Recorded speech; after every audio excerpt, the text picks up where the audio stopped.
Let's start the chapter number 5, therapeutic approaches. अच्छा, therapeutic approaches इस basically हम इस चैप्टर में, मैंने जैसे आपको बताया था कि इस चैप्टर में हम बहुत सारी थेरेपीज को डिस्कस करेंगे, उनका बेसिक नेचर, उनका प्रोसेस और उनके फंक्शंस को हम डिस्कस करेंगे. So there are different types of therapies for helping people. So हम यहाँ थेरेपीज कुछ साइकोलॉजिकल देखेंगे और कुछ एक्स्ट्रा थेरेपीज पढ़ेंगे जो बेसिकली हम कह सकते हैं ऑल्टरनेटिव थेरेपीज होती है. तो हमें इसमें nature and process of psychotherapy cover करना है. Therapeutic relationship, types of therapies में जो आपका डिलीटेड क्वेश्चन है मैं वो बता देती हूँ. एक तो है इसके अंदर साइको एनालिटिक करके कोई अप्रोच होगी, वो नहीं है, नहीं आ रही वो. ठीक है. और एक होगा वो वाला इलेक्ट्रिक शॉक वाला, जो इसको आई गेस बायोमेडिकल थेरेपी कहते हैं. हाँ, बायोमेडिकल थेरेपी भी आपका डिलीटेड है. ठीक है. तो ये दोनों नहीं आ रहे हैं और सब करना है हमें इसमें. ठीक है. चलो स्टार्ट करते हैं इसके इंट्रोडक्शन से. In the preceding chapter, you have studied about major psychological disorders and distress caused by them to the patient and others. That means कि जो chapter number 4 था उसमें आपने बहुत सारे psychological disorder और distress के बारे में पढ़ा था एक patient की, जो बेसिकली हमने उसके disorders और distress के बारे में ही हमने डिस्कस किया था. हमने ये डिस्कस नहीं किया था कि उसको ट्रीट कैसे किया जा सकता है. तो in this chapter you will learn about the various therapeutic methods that are used by psychotherapies to help their patients. ठीक है. सो हम इस चैप्टर में बहुत सारे थेरेप्यूटिक मेथड्स पढ़ेंगे जिसके थ्रू हम किसी भी पेशेंट को ट्रीट कर सकते हैं. So there are various types of psychotherapy. कुछ फोकस करती है सेल्फ अंडरस्टैंडिंग में, मतलब कुछ टाइप ऑफ थेरेपीज ऐसी होती है जो खुद को अंडरस्टैंड करके सही की जा सकती है. और कुछ थेरेपीज हमारी बहुत एक्शन ओरिएंटेड होती है. दैट मीन्स हमें दो टाइप्स की थेरेपीज यहाँ पर पढ़ेंगे. एक तो होती है जो काउंसलर थेरेपी होती है, मतलब हम कह सकते हैं कि जो काउंसलर ओरिएंटेड होती है, या हम कह सकते हैं काउंसलर की जगह थेरेपिस्ट ओरिएंटेड होती है. ठीक है. जिसमें मेन रोल किसका होता है? थेरेपिस्ट का होता है, इसलिए इसको बोला जाता है थेरेपिस्ट ओरिएंटेड अप्रोचेस. और एक होती है जो आपकी क्लाइंट ओरिएंटेड होती है. दैट मीन्स जो क्लाइंट है, जो पेशेंट है आपका, वो खुद से अंडरस्टैंड करेगा. इसमें तो सेल्फ अंडरस्टैंडिंग वाली वो क्लाइंट ओरिएंटेड होती है कि क्लाइंट ही अपनी प्रॉब्लम को ओवरकम करेगा कोई भी इन्वायरमेंट जो प्रोवाइड करेगा थेरेपिस्ट उसके regarding. So all approaches hinge on the basic issue of helping the patient. Basically ये सारी की सारी अप्रोचेस का एक ही मोटिव है, एक पर्सन को ओवरकम करना उसके प्रॉब्लम रिलेटेड चीजों से. The effectiveness of the therapeutic approach for a patient depends on a number of factor. जैसे कि अब देखो, जो थेरेप्यूटिक अप्रोच है उसकी इफेक्टिवनेस डिपेंड करती है पेशेंट पर. जैसे कि सिवियरिटी कितनी है डिसऑर्डर की, मतलब कितना ज्यादा सीवियर डिसऑर्डर है. डिग्री क्या है डिस्ट्रेस की, क्या पर्सन कितना ज्यादा मेंटल अफेक्ट हो रखा है. ठीक है. टाइम की कितनी अवेलेबिलिटी है, दैट मीन्स ड्यूरेशन है ना, एफर्ट्स कितने लगाए हैं, पैसा कितना लगाया है, इन सब पे डिपेंड करती है आपकी इफेक्टिवनेस ऑफ थेराप्यूटिक अप्रोच. तो सारी therapeutic approaches are corrective and helping in nature. सबका कैसा नेचर होता है? Corrective and helping in nature होती है सारी की सारी.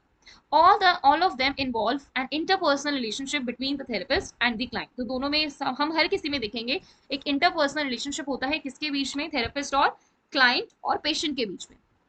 कुछ डायरेक्टिव होती है इन नेचर जैसे कि साइकोडायनेमिक, और कुछ नॉन डायरेक्टिव होती है जैसे कि पर्सन सेंटर. ठीक है. So in this chapter we will briefly discuss some of the major forms of psychotherapy.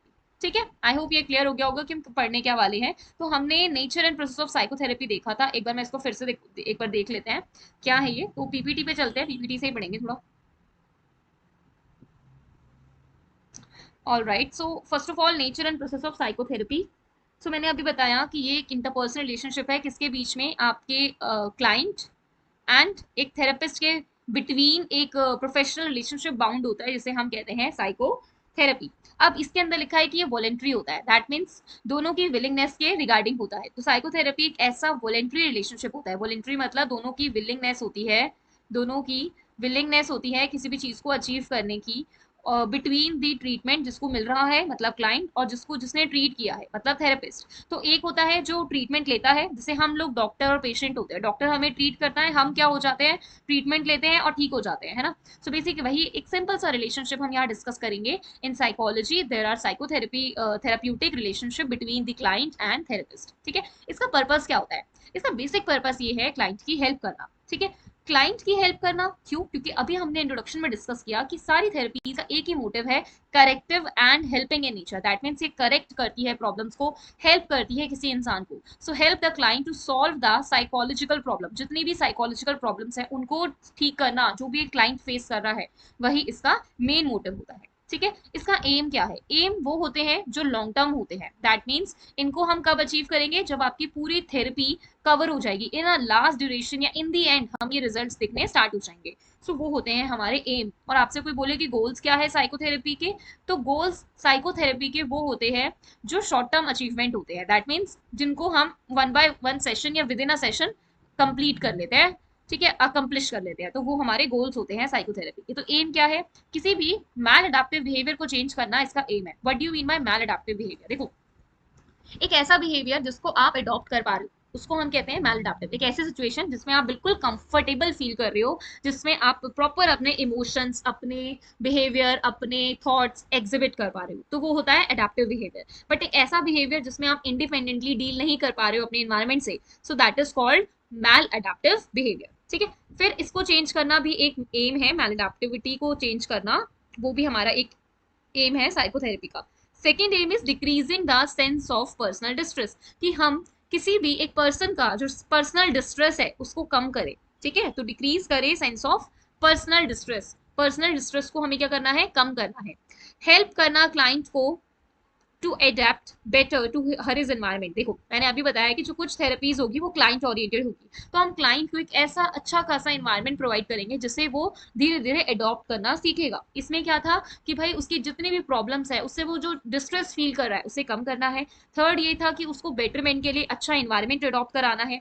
Fourth ये है कि भाई उसकी जितनी भी मेरिटियल, ऑक्यूपेशनल या सोशल रिलेटेड प्रॉब्लम्स है उनको ठीक करना है। तो ये हमारा नेचर एंड प्रोसेस है साइकोथेरेपी का। ठीक है, आई होप क्लियर हो गया होगा। क्लियर हो गया प्रियांशी? या मैम समझ में आ गया। चलो बढ़िया। नेक्स्ट आते हैं करेक्टरिस्टिक्स। पहले गोल्स कर लेते हैं फिर करेक्टरिस्टिक्स पे आएंगे। What are the goals of psychotherapy? अब साइकोथेरेपी के गोल्स क्या है इनको समझते हैं बहुत अच्छे से। तो मैंने अभी बताया विद इन अ सेशन जो अकम्प्लिश हो जाएंगे वो हमारे गोल्स होते हैं। ठीक है, so with in a session, accomplishment of with in a session, ऐसे करके हम लिख सकते हैं इसको। ठीक है, विद इन अ सेशन। अब समझो ये क्या होता है। देखो, जैसे अब किसी को behavioural problem, behavioural related problem है, जस्ट सपोज किसी को हैबिट है कि वो अपना होमवर्क नहीं कंप्लीट करता है। ठीक है, किसी को हैबिट है कि वो अपना होमवर्क कंप्लीट नहीं करता है। ठीक है, सो अब मैं यहाँ पर एज अ साइकोलॉजिस्ट या एज अ थेरेपिस्ट क्या करूंगी कि वो अपना अपॉइंटेड टाइम पे काम पूरा करके आए।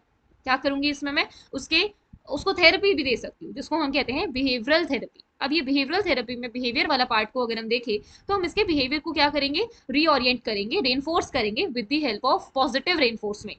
क्योंकि वो होमवर्क को बहुत रेयरली कर रहा है तो मैं इस चीज को क्या करूंगी? इंक्रीज करूंगी। मतलब कि मैं उसको एक ऐसा अमाउंट ऑफ चॉकलेट हो गया या कुछ दूंगी जिससे कि वो अपना अपॉइंटेड टाइम पे काम पूरा करके आए। ठीक है, सो इसके अभी जैसे ही मैंने एक बार उसको क्या दिया? चॉकलेट दिया, तो सेकेंड टाइम मुझे लगा कि उसका बिहेवियर इंप्रूव हो रहा है। ठीक है, सो वो उस टाइम पे मेरा वो गोल पूरा हो गया, इंप्रूवमेंट ऑफ बिहेवियर। ठीक है, सो यही गोल्स हम देखते हैं। अब जैसे एक कॉग्निटिव थेरेपी का एग्जांपल लेते हैं। सपोज कोई अपने बारे में एक स्कीमा डेवलप कर लिया उन्होंने। स्कीमा पता है क्या होता है? स्कीमा बेसिकली, मैम आपके बारे में कोई थॉट डेवलप कर लेना टाइप होता होगा ना। हाँ, स्कीमा इन द सेंस कि भाई तुम अपनी एक कॉग्निटिव फ्रेमवर्क बना रहे हो, मतलब कि आप जिस तरीके से अपने आप को देखते हो ना वैसे आप अपनी फ्रेमवर्क तैयार कर रहे हो, उसी को कहते हैं स्कीमा। ठीक है, कॉग्निटिव यूनिट्स बनाना। तो एक बात बताओ, एक छोटा बच्चा है जिसको घर में बड़ा डिस्करेजमेंट मिलता है और मन नहीं लगता पढ़ने में, ठीक है, और उसके काम मार्क्स भी बहुत गंदे आते हैं। ठीक है, सो वो सोचता है यार मैं तो बहुत ज्यादा बेकार हूँ, है ना, आई एम अगली, आई एम स्टूपिड। सपोज वो ऐसी थिंकिंग उसने डेवलप कर ली है, तो ये जो उसके कॉग्निटिव थॉट है वो बिल्कुल खराब हो गए हैं। ठीक है, उसकी जो थिंकिंग है पूरी मडल्ड हो गई है, मतलब बिल्कुल खराब, मतलब वो सोच नहीं पा रहा है अपने बारे में पॉजिटिव चीज, हमेशा नेगेटिव थिंकिंग उसकी डेवलप हो गई है ना। जब ये उसका नेगेटिव थॉट प्रोसेस है तो मुझे अब क्या करना पड़ेगा? सपोज मेरे पास वो क्लाइंट आया है तो मैं क्या करूंगी? उसकी प्रॉब्लम को सॉल्व करूंगी कैसे? उसको कॉग्निटिव थेरेपी देकर। ठीक है, क्योंकि उसको किससे रिलेटेड है? उसके स्कीमा से रिलेटेड प्रॉब्लम्स है। ठीक है, सो मैं एक थेरेपी में सबसे पहले क्वेश्चनिंग करूंगी, फिर उसके बाद में उसकी बहुत सारी प्रॉब्लम्स को देखूंगी। मैं जब क्वेश्चनिंग करूंगी तो वो उसके आंसर्स देगा, जब वो आंसर्स देगा तो कहीं ना कहीं उसकी फिलोसफी खुलेगी माइंड की, है ना। तो वो क्यों सोचता है, ऐसा क्यों करता है, जब वो अपने आप ऐसे आंसर्स दे पाएगा तो धीरे धीरे उसका थिंकिंग पैटर्न चेंज होने लग जाएगा। तो ये मुझे एक विद इन अ सेशन या विद इन अ 2-3 सेशन ये कवर हो जाएगा गोल। तो वही होते हैं हमारे गोल्स जो सेशन बाय सेशन अकम्प्लिश होते रहते हैं। तो फर्स्ट क्या है आपका कि किसी क्लाइंट को रेनफोर्स करना। रेनफोर्स मतलब होता है एक टाइप ऑफ पुश करना या एक टाइप ऑफ प्रोबेबिलिटी डेवलप करना उस चीज की। ठीक है, सो क्लाइंट को, ताकि वो रिजॉल्व करे अपनी सिचुएशंस को फॉर बेटरमेंट के लिए। सेकेंड, उसकी जितने भी इमोशनल प्रेशर वो हो रहा है, मतलब बहुत सारी सिचुएशंस में वो इमोशनली मेच्योर नहीं है, वो इमोशनली प्रेशराइज किया जा रहा है, तो उस सिचुएशन को भी कम करना ही मेरा गोल है साइकोथेरेपी का। थर्ड, कि मैं उसकी पोटेंशियल्स को, मतलब वो ना भी रियलाइज नहीं कर पा रहा कि उसके पास बहुत सारी पोटेंशियल है, कैपेबिलिटी है, जिसको वो क्या कर सकता है, मेच्योरली डील कर सकता है, उसको अनफोल्ड करना भी मेरा यहाँ पर काम है, कि एज अ थेरेपिस्ट मैं क्या करूंगी, क्लाइंट को उसकी पोटेंशियल के बारे में रियलाइज कराऊंगी, तभी तो वो एक पॉजिटिव ग्रोथ कर पाएगा। तो मैं यहाँ पर उसकी पोटेंशियल को अनफोल्ड करूंगी फॉर देयर पॉजिटिव ग्रोथ। ठीक है। थर्ड वन इज कि हैबिट्स को चेंज करना है, जैसे मैंने यहाँ हैबिट चेंज किया, और भी मैं ले सकती हूँ बहुत सारे एग्जांपल्स है हैबिट को चेंज करना। ठीक है। थिंकिंग पैटर्न चेंज किया, जैसे मैंने यहाँ पे, है ना, तो वो थिंकिंग पैटर्न है। इंक्रीज, अब वो अभी क्योंकि उसको डिसऑर्डर है, अभी उसको डिस्ट्रेस है, तो वो पर्सन अवेयर नहीं है अपनी सिचुएशंस को लेके, तो उसको भी अवेयर करना, वो भी इसका एक पॉइंट है कि भाई मुझे अवेयरनेस को इंक्रीज करना है, ताकि वो कॉन्शियसली अपनी सारी डिसीजन मेकिंग कर पाए, है ना। तो वही इसके बाद लिखा हुआ है, जितना भी इंटरपर्सनल रिलेशन है, कम्युनिकेशन है, जो पुअर हो गया है, सपोज एक छोटा बच्चा है, उसका कम्युनिकेशन पुअर हो गया है, या कोई पर्सन स्किजोफ्रेनिक से बहुत ज्यादा इम्पैक्ट है, तो भाई उसका स्किजोफ्रेनिया की वजह से जो कम्युनिकेशन है वो बहुत पुअर हो गया है, तो मुझे क्या करना है, उसके इंटरपर्सनल रिलेशंस को और कम्युनिकेशन को इंप्रूव करना है। ठीक है। फिर क्या आ जाए कि भाई उसको डिसीजन मेकिंग खुद कर पाए, वो फैसिलिटेट कर पाए, एंड अवेयर हो जाए वो अपने चॉइसेस को लेकर अपनी लाइफ में। और लास्ट वन, कि मैं उसको उसके इन्वायरमेंट से डील करा पाऊँ, वो सोच पाए क्रिएटिव, सेल्फ अवेयर में कुछ काम कर पाए, तो मैं उसको क्या करूँ, उतना अवेयर करूँ, तो वो भी मेरा यहाँ पर गोल है साइकोथेरेपी का।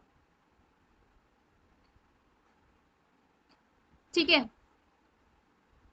यस तो मैम। यहाँ पर ये सारे आपके गोल्स है साइकोथेरेपी के। सो हम लोगों ने यहाँ पर अभी क्या क्या कंप्लीट किया, हम लोगों ने यहाँ पर अभी कंप्लीट किया nature and process of psychotherapy, जिसमें हमने पर्पस और एम्स की बात करी थी, और फिर हमने कंप्लीट किया गोल्स ऑफ साइकोथेरेपी। एक और करते हैं, करेक्टरिस्टिक्स ऑफ साइकोथेरेपी। अब इधर पूछा जाए फीचर्स ऑफ साइकोथेरेपी।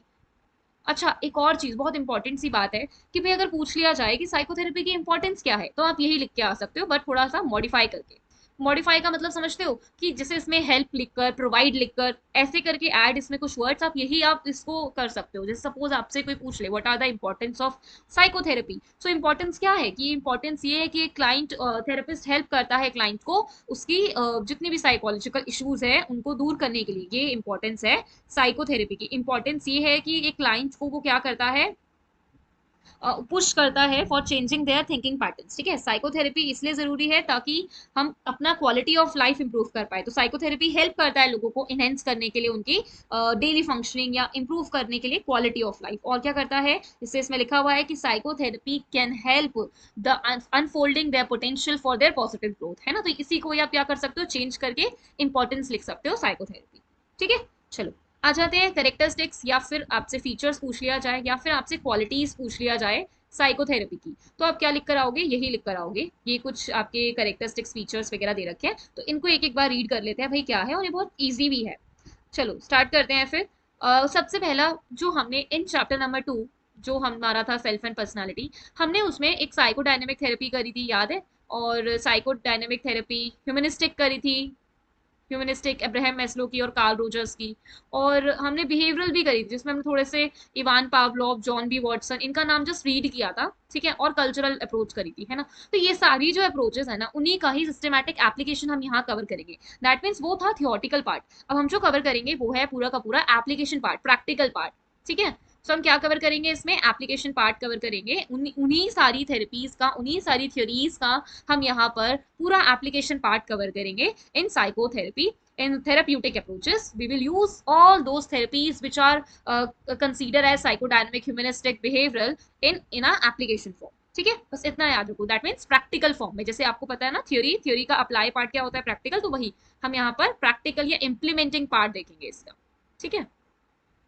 आ जाते हैं सेकंड पे, कि भाई इसमें ना ट्रेन पर्सन की रिक्वायरमेंट होती है, कोई भी ऐसे ही लेमैन पर्सन या सिर्फ और सिर्फ ओनली डिग्री वाला पर्सन इसको कैरी आउट नहीं कर सकता। जो भी आरसीआई ट्रेन पर्सन होगा वही इसको कर सकता है, सुपरवाइज कर सकता है। तो ट्रेन पर्सन की रिक्वायरमेंट होती है, ये इसका एक लिमिटेशन भी समझ लो, ये इसकी क्वालिटी भी समझ लो। ठीक है। थर्ड, थर्ड ये एक ही है। अच्छा, थर्ड ये पूरा है एंड फोर्थ ये पूरा है। ठीक है। ये इसमें फिफ्थ हटा दिया आपसे। ठीक है। समझो इसे क्या लिखा हुआ है, therapist client relationship who seek therapeutic process. Obvious सी बात है, इसका एक फीचर ये है कि भाई ये थेराप्यूटिक प्रोसेस बनाता है, ठीक है, जिसमें थेरेपिस्ट और क्लाइंट एक दूसरे से रिलेशनशिप फॉर्म करते हैं और क्लाइंट की जितनी प्रॉब्लम्स होती है वो इमोशनल प्रॉब्लम्स को हेल्प करना, सॉल्व करना, किसका काम होता है, थेरेपिस्ट का। ठीक है। और फोर्थ देखा हुआ है कंसोलिडेशन या फॉर्मेशन ऑफ थेराप्यूटिक रिलेशनशिप, जिसमें कुछ फंक्शंस होते हैं, ये फंक्शंस है नीचे जो वो परफॉर्म करते हैं। वो फंक्शंस कौन से हैं आपके, कि ये कैसा रिलेशनशिप है, अभी हमने इंट्रोडक्शन में भी पढ़ा था, इंटरपर्सनल। ठीक है।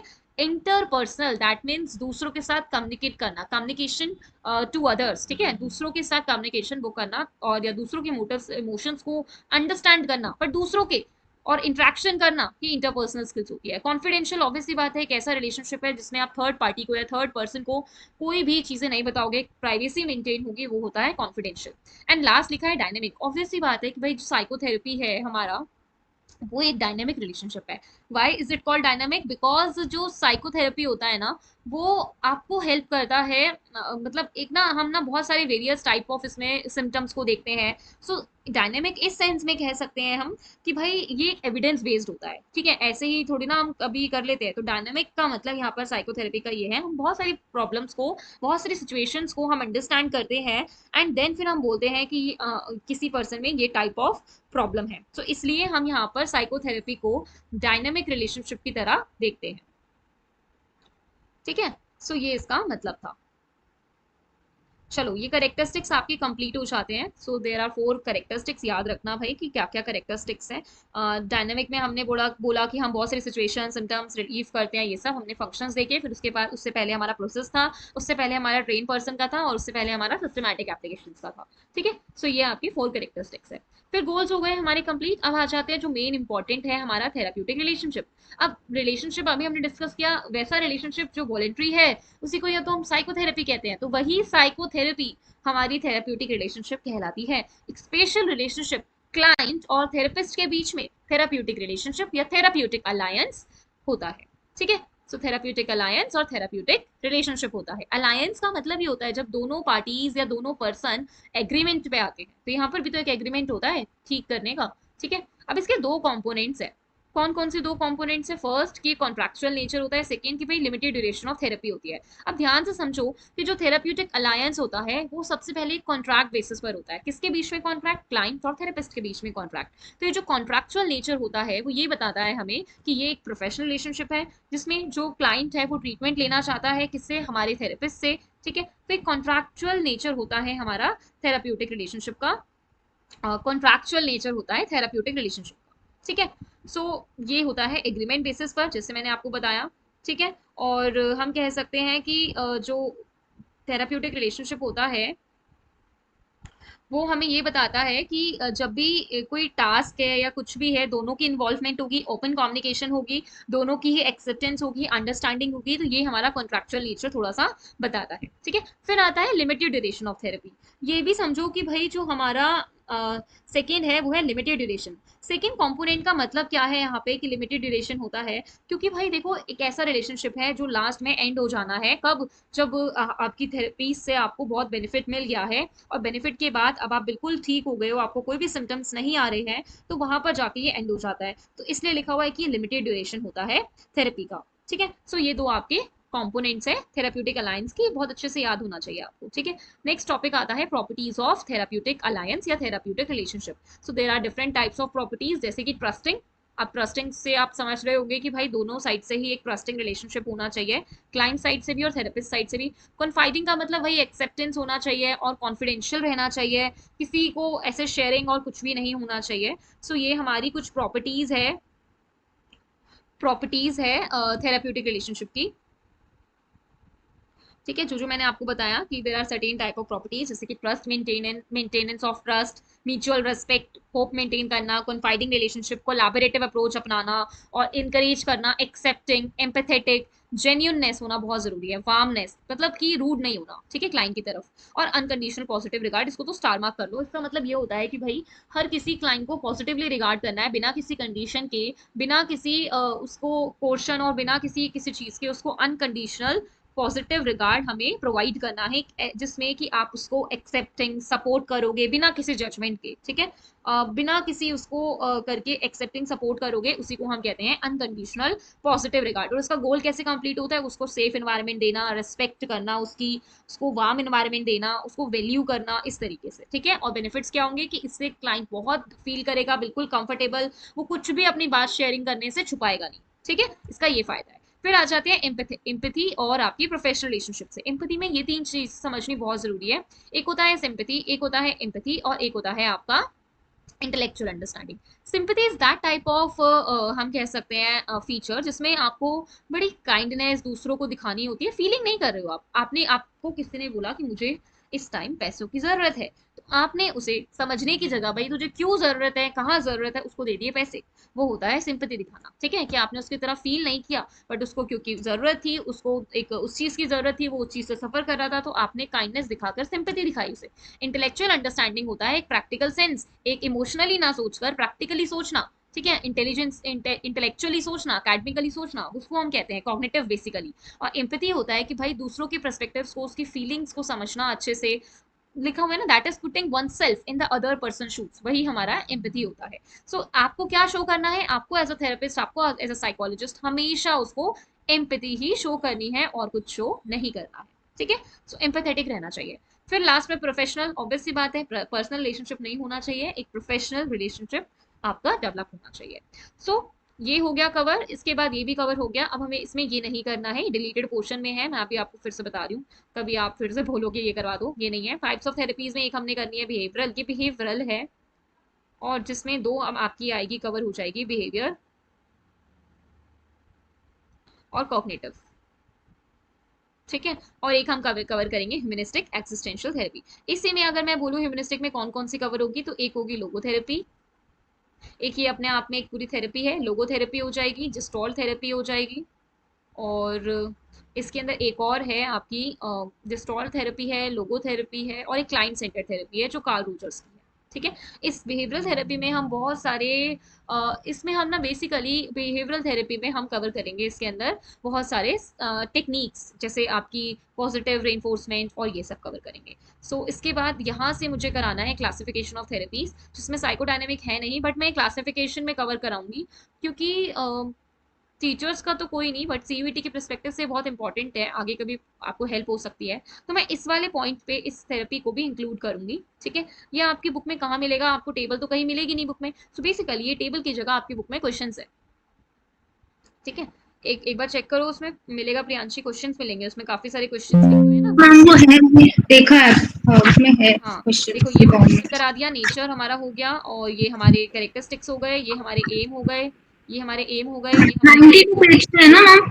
हाँ जी। मेरे 92 पेज पे है। हाँ, अभी मैं देखती हूँ, एक मिनट। थेराप्यूटिक रिलेशनशिप हमने डिस्कस किया, उसके कंपोनेंट डिस्कस कर लिए, एंड हमने इसकी प्रॉपर्टीज डिस्कस कर ली। ये देखो टाइप्स ऑफ थेरेपीज में ये रहा, what is the cause which has led to the problem, कि भाई इसमें ना हाँ हम ये समझ दूंगी। गए ना, तो हम ऐसा कह सकते हैं 50% चैप्टर आ जाएगा हमें, कि क्या कॉज है एक प्रॉब्लम का, उसको हम देखेंगे, ठीक है। सपोज आपको बिहेवियरल प्रॉब्लम है, तो उसका रीजन क्या है, कहाँ से आया ये, तो ये हम कॉज देखेंगे, रीजन देखेंगे। अब ये रीजन का एग्जिस्टेंस कैसे हुआ, ठीक है, ये रीजन आपके अंदर कैसे आया वो देखेंगे। फिर देखेंगे कौन से मेथड्स है जो बहुत अच्छे हैं ट्रीटमेंट करने के। फिर हम इसमें करेंगे कि भाई नेचर क्या होना चाहिए, हर एक थेरेपी का अपना नेचर होता है, तो नेचर को हम डिस्कस करेंगे। नेचर किसका, थेरेप्यूटिक रिलेशनशिप का, मतलब क्लाइंट और थेरेपिस्ट का, ठीक है। फिर हम इसमें पढ़ेंगे कि बेनिफिट्स क्या मिलेगा इससे क्लाइंट को, ठीक है। और लास्ट में हम इसमें कवर करेंगे कि ड्यूरेशन क्या है ट्रीटमेंट का, क्या होना चाहिए ड्यूरेशन ट्रीटमेंट का, तो ये हम इसमें कवर करेंगे, ठीक है। एक बार कॉज देख लेते हैं, ये थोड़ा सा करवा देती हूँ, बहुत ईजी सा टॉपिक है। नेक्स्ट क्लास में हम स्टार्ट करेंगे बिहेवियरल थेरेपी, ठीक है। आ जाते हैं टॉपिक पर। अब देखो इसमें क्या है, कॉज, सबसे पहला क्वेश्चन, कॉज मतलब reason, what are the reason which has led to the psychological problem या behavioural problems in the client या इन एन इंडिविजुअल। रीजन क्या है वो, कैसे आया, आपको कोई बिहेवियरल प्रॉब्लम हुई तो कैसे हुई वो, उसका रीजन क्या था। तो भाई साइकोडायनेमिक थेरेपीज का पॉइंट ऑफ व्यू ये है कि जो भी एक माइंड में इंट्रासाइकिक कन्फ्लिक्ट्स होते हैं, अब कैसे conflicts, intrapsychic that means intra मतलब हम खुद बेसिकली, एंड साइकिक मतलब माइंड। तो जब भी conflicts with in a person और एक साइक में बनते हैं, मतलब माइंड में बनते हैं, और वो कैसे होते हैं, जैसे कि सपोज अभी बात करेंगे हम रीजन क्या होते हैं, तो इसका रीजन क्या है भाई, इंट्रासाइकिक कन्फ्लिक्ट्स, कि विद इन अ पर्सन एक साइक ऑफ पर्सन की, दैट मीन्स माइंड में किसी पर्सन की कोई ना कोई कन्फ्लिक्ट्स, ठीक है, रहते हैं, उसकी वजह से प्रॉब्लम लेड करती है। ये इसका सोर्स है। अभी बताती हूँ क्यों होती है ये प्रॉब्लम। बिहेवियरल कहते हैं कि जो भी साइकोलॉजिकल प्रॉब्लम अराइज होती है वो होती है फॉल्टी लर्निंग से, कि आपने जो भी लर्न किया, आपने बिहेवियर जो बनाया, आपने कॉग्निशन जो बनाया, वो फॉल्टी कर लिया है। फॉल्टी मतलब आपको जो लर्न कराया गया वो आपने गलत लर्न कर लिया है, या गलत सीख लिया है, या आपकी जो थिंकिंग है आपने खुद से ओवर थिंक करके या नेगेटिव बनाकर उसको खराब कर लिया है। ठीक है, बिहेवियरल थेरेपी। एग्जिस्टेंशियल, सीधा एग्जिस्टेंशियल, इसका नाम ही एग्जिस्टेंशियल है, that means existential, that means अपने एग्जिस्टेंस पर क्वेश्चन करना। तो इसमें प्रॉब्लम्स कहाँ से स्टार्ट हो जाती है, जब अपनी लाइफ में आप क्वेश्चन स्टार्ट कर देते हो कि what is the purpose of my life, what is god, what is this thing, what is that मतलब WH फैमिली स्टार्ट कर देते हो, that is your existential problems. ठीक है, अब इस रीजन का रूट कॉज क्या है, मतलब कि ये रीजन आपके माइंड में, आपके बिहेवियर में आया कैसे।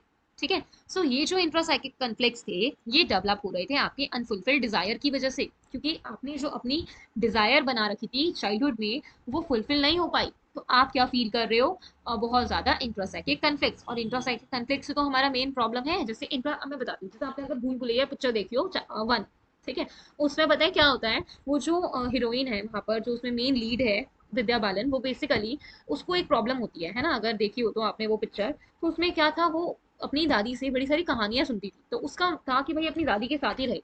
बट क्या हुआ, कुछ दिनों बाद वो हॉस्टल चली गई, ठीक है, तो वो अपनी दादी के साथ नहीं रह पाई। तो उसकी जो एक चाइल्डहुड विश थी, या उसका जो एक चाइल्डहुड डिजायर था, दादी के साथ रहना, दादी के साथ कहानियां सुनना, वो कंप्लीट नहीं हो पाया। तो उसके उसके कंप्लीट ना होने की वजह से आपके अंदर बहुत सारे कन्फ्लिक्ट्स बन गए माइंड में, और उसकी वजह से आप अपनी बहुत सारी आपको साइकोलॉजिकल प्रॉब्लम्स होना स्टार्ट हो गई। तो ये आपका मेन रूट कॉज है उस रीजन को आने का। ठीक है, या फिर कोई फियर, कोई आपका डर बचपन में सॉल्व ही नहीं हो पाया, तो तब भी आप धीरे धीरे जब बड़े हो जाते हो तो आपके इंट्रासाइकिक कन्फ्लिक्ट बन जाते हैं, और इसमें आप खुद से डेवलप नहीं कर पाते कि मुझे क्या प्रॉब्लम है। ठीक है, फिर आ जाते हैं बिहेवियरल थेरेपी में। बिहेवियरल थेरेपी ये कहती है कि किसी इंसान ने जो लर्निंग करी है, थिंकिंग करी है, वो फॉल्टी करी है। ठीक है, सो वो फॉल्टी कैसे हुई, कंडीशनिंग की वजह से। अब आपके घर में अगर आप कुछ गलत काम करते हो तो आपकी मम्मा या आपके पापा अगर आपको डांटते नहीं है तो आपको इंकरेजमेंट मिलता है, तो वो इंकरेजमेंट आगे जाके आपके बहुत नेगेटिव बिहेवियर को लीड कर सकता है ना। तो वही रीजन है कि आपने जो भी सीखा है वो गलत सीख लिया है, जो थिंकिंग बनाई है वो गलत बना ली है, उसकी वजह से आपकी फॉल्टी लर्निंग, आपके बिहेवियर्स, आपके कॉग्निशन में डेवलप हो रहे हैं, और वो सिर्फ और सिर्फ आपकी कंडीशनिंग पैटर्न्स के थ्रू हो रहे हैं। कंडीशनिंग मतलब जैसा आपको कंडीशन किया गया है, जैसा आपको नर्चरिंग करी गई है, वैसे ही तो आप चीज़ें सीखोगे। जैसा आपको एनवायरनमेंट प्रोवाइड है उसमें ही तो आपकी थिंकिंग डेवलप होगी, पॉजिटिव और नेगेटिव, है ना। तो सोशल इन्फ्लुएंसेस बहुत कर रहा है इसमें। ठीक है, सो बेसिक इसका रूट कॉज क्या है कि मैलअडैप्टिव बिहेवियर, और मैलअडैप्टिव बिहेवियर, मैलअडैप्टिव बिलीव्स कैसे बने हैं, आपके कंडीशनिंग पैटर्न्स के थ्रू। ठीक है, फिर आ जाते हैं एग्जिस्टेंशियल। अब अपनी लाइफ पर आप क्वेश्चंस क्यों कर रहे हो, अपनी लाइफ पर आप क्वेश्चंस इसलिए कर रहे हो क्योंकि आपकी करंट फीलिंग्स बड़ी अकेले वाली है। आप अपने आप में अकेला फील कर रहे हो, अलग फील कर रहे हो, आपकी फ्यूटिलिटी खत्म हो गई है, अपने एग्जिस्टेंस पर क्वेश्चन कर रहे हो, तो वो मेन प्रॉब्लम है, रूट कॉज है आपकी क्वेश्चनिंग करने का। ठीक है, अब आ जाते हैं मेथड्स पर। मेथड्स क्या क्या है, साइकोडायनेमिक हमें तो पढ़ने नहीं है बिकॉज रिलेटेड है, मैं आपको बताती हूँ। इसमें दो टाइप्स ऑफ मेथड है, free association method and reporting of dreams. अब मैं इसको प्रॉपर एक्सप्लेन नहीं करूंगी, बस इतना ही छोड़ देती हूँ, इसको एक्सप्लेन करूंगी बिहेवियरल थेरेपी को। अब देखो, ये जो फॉल्टी पैटर्न्स है ना, इनके अलग अलग सिम्टम्स होते हैं। सपोज किसी को कोई फोबिया है, ठीक है, किसी को कोई फोबिया से प्रॉब्लम है, किसी को कोई फियर है, ठीक है, सबके अलग अलग सिम्टम्स आएंगे ना, किसी को फोबिया है, किसी को फियर है, किसी को इमोशनल आउटबर्स्ट हो रहा है, ठीक है, या फिर किसी का बिहेवियर बिल्कुल रॉन्ग हो गया है, तो अलग अलग आ गए ना, अलग अलग इसके वो हो गए, फीचर्स हो गए, अलग अलग प्रॉब्लम्स हो गई, तो अलग अलग सिम्टम्स भी होंगे, इसलिए इसके अंदर बड़ी सारी कॉन्टीजेंसीज है, दैट मीन्स टेक्निक्स है to improve behavior. So cognitive methods employed in this type of therapy challenge the faulty thinking patterns of the client. ठीक है, एग्जिस्टेंशियल में बेस्ट मेथड ये है कि हम उसको थेराप्यूटिक एनवायरनमेंट प्रोवाइड करें। क्या करिए, थेराप्यूटिक एनवायरनमेंट, कैसा एनवायरनमेंट जिसमें वो पॉजिटिवली चीज़ों को एक्सेप्ट कर पाए, नॉन जजमेंटल बन पाए, और बहुत सारी अपनी प्रॉब्लम्स को सॉल्व कर पाए। ठीक है, सो थेरेपिस्ट कैसे एक्ट करता है इसमें, फैसिलिटेटर, और ये कैसी हुई, एक्शन ओरिएंटेड, दैट मीन्स, अच्छा नॉन डायरेक्टिव हुई है। नॉन डायरेक्टिव क्यों हुई, क्योंकि इसके अंदर पूरा रोल किसका है, क्लाइंट का, बस थेरेपिस्ट उसको फैसिलिटेट करेगा, उसको थेराप्यूटिक एनवायरनमेंट प्रोवाइड करेगा, बस ये सब। ठीक है, आपको पता है साइकोडायनेमिक और बिहेवियरल आपकी दोनों डायरेक्टिव थेरेपीज है, बट जो एक्जिस्टेंशियल थेरेपी है one of the non directive therapy. ठीक है, सो ये आप, इसमें चार पांच थेरेपीज है वो सारी नॉन डायरेक्टिव है।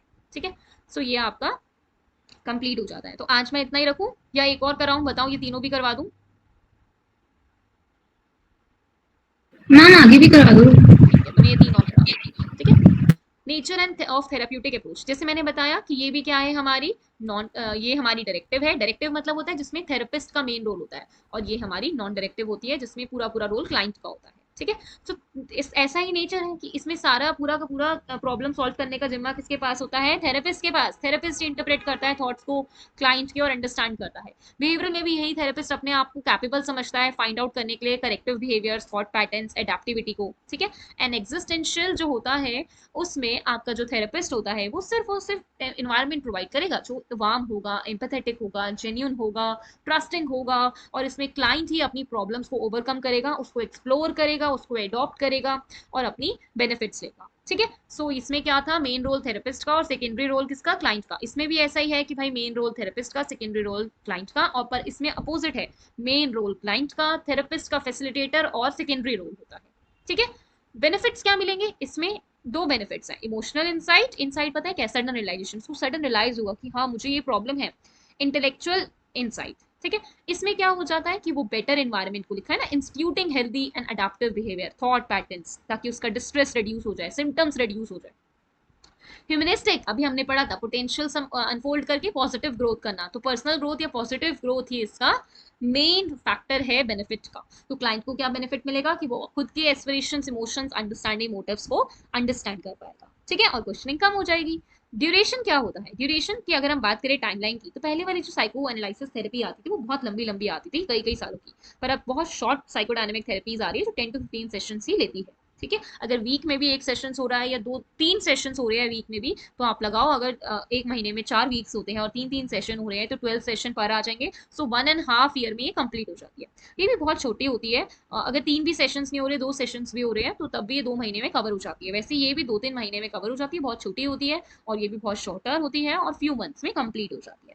सो ये हमने कवर कर दिया अभी तक, nature and process of psychotherapy, goals, characteristics. ठीक है। तो आई होप ये समझ में आया होगा अच्छे से आपको, है ना, कि ये सारे हमने देखो क्वेश्चंस जितने भी थे सब कंप्लीट कर दिए। अब हम करेंगे बिहेवियर थेरेपी। उससे पहले हम ये वाला जो पॉइंट है ना, स्टेप्स वाला, ये कंप्लीट करेंगे क्योंकि आगे भी बहुत हेल्प करेगा। ठीक है। सो आगे मैं चैप्टर अब नेक्स्ट क्लास में कराऊंगी। सो आई होप ये वीडियो आपको पसंद आई होगी। एंड हमारा एक बैच है जो स्टार्ट हो रहा है 3 अक्टूबर से, 12th का न्यू फ्रेश बैच है। उसमें हम लोग वैसे तो चैप्टर 5 से स्टार्ट करेंगे, बट मैं उसमें चैप्टर 1 वगैरह सब कंप्लीट कराऊंगी। और उसमें मैं आपको नोट्स, जैसे आपको पता है मेरी पीपीटीज नोट्स सब आपको मैं प्रोवाइड करूंगी। और उस बैच की जो टाइमिंग है वो 7:30 to 8:30 है। अगर और हम उसको ऑल्टरनेट डेज, मतलब 3 days, Tuesday, Thursday and Saturday cover किया करेंगे। ठीक है। 3 अक्टूबर, याद करो, सेव कर लो डेट को, हम इससे स्टार्ट कर रहे हैं न्यू बैच। एंड आपको मेरी स्क्रीन पे एक नंबर दिख रहा होगा 9971 वाला, इस पर आप कॉल कर सकते हो, या फिर मेरे को @प्रीति10 गोयल, मेरी डिस्क्रिप्शन पे जाओगे तो मेरी ईमेल आईडी दिखेगी, वहाँ पर भी जाकर आप कॉल बैक कर सकते हो मुझे। और जल्दी से एनरोल कर लो, बिकॉज हमारे रजिस्ट्रेशन अभी ओपन है। आप लोग बहुत अच्छे से साइकोलॉजी प्रिपरेशन कर सकते हो, किसी के भी कम मार्क्स नहीं आएंगे, वो मेरी गारंटी है। एंड जल्दी से जाओ, आपको फुल डिटेल्स मिल जाएगी, फीस आपको पर्सनली डिस्कस करना होगा मेरे से। सो enroll now and take the first step towards achieving your goals. Thank you so much. Bye bye. Take care and मिलते हैं आपको नेक्स्ट वीडियो।